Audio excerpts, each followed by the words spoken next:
Hello friends, অনেক দিন বাদে চলে আসলাম আর একটা নতুন হাতের কাজের ভিডিও নিয়ে।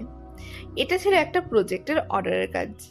আর এই কাজটা করতে গিয়ে আমার ভীষণ প্রবলেম হয়েছিল, কারণ এটা ছিল হোয়াইট সিমেন্ট আর পুট্টি দিয়ে কাজ, আর এর আগে আমি এরকম কোনো কাজ করিনি। তাই এটার মেকিং প্রসেসটা আমি পুরোপুরি ভিডিও করতে পারিনি, তাই তোমাদের সাথে শেয়ারও করতে পারলাম না। যতটুকুনি ক্লিয়ার কাজ করেছি সেটা আমি চেষ্টা করছি একটু একটু ভিডিও করে রাখার।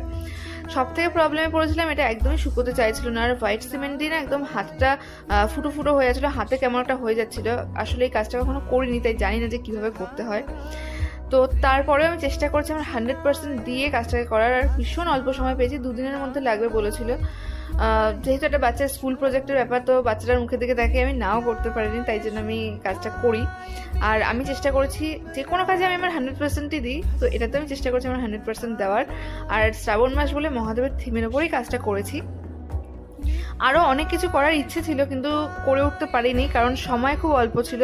আর এই কাজটাতে কিন্তু আমাকে আমার ছোটবেলার একটা বন্ধুও খুব হেল্প করেছে। ও হেল্প না করলেও হয়তো আমি কাজটা কমপ্লিট করে উঠতে পারতাম না সময়ের মধ্যে। সব থেকে বড় কথা যে এই কাজটা আমি পুরোপুরি ফাইনালি তৈরি করতে পারবো আমি, এটাই একটা সময় ভাবতে পারছিলাম না, কারণ অনেকবার ওই সিমেন্ট আর পুট্টির যে মিশ্রণটা ছিল, যে গোলটা ছিল, ওটা ভেঙে যাচ্ছিল। আর আমার ভীষণই ভয় লাগছিল যে আলটিমেটলি আমি টাইমের মধ্যে দিতে পারবো কিনা, বাচ্চাটা স্কুলে নিয়ে যেতে পারবে কিনা। কিন্তু হয়তো মহাদেব সহায় ছিল দেখে তাই আমি করতে পেরেছি। তো আমার কাজটা কেমন লাগছে তোমাদের কাছে সেটা কিন্তু কমেন্টসে জানাতে একদম ভুলো না। সামনাসামনি দেখতে এর থেকে আরও অনেক বেশি ভালো লাগছিলো। ভিডিওতে আমি অতটা ভালো করে নিতে পারিনি, কারণ একদম তাড়াহুড়ো করেও ভিডিওটা করতে হয়েছে। তো যতটুকু পেরেছি শেয়ার করলাম তোমাদের সাথে। কেমন হয়েছে অবশ্যই আমাকে জানিও। আমি কিন্তু এই ধরনের প্রজেক্টের অর্ডারও নিয়ে থাকি, তোমরা যদি কেউ ইন্টারেস্টেড হও অবশ্যই কিন্তু আমার সাথে কন্ট্যাক্টও করতে পারো। আর যদি আমার কাজটা ভালো লাগে তাহলে সবাই মন থেকে বলো হর হর মহাদেব।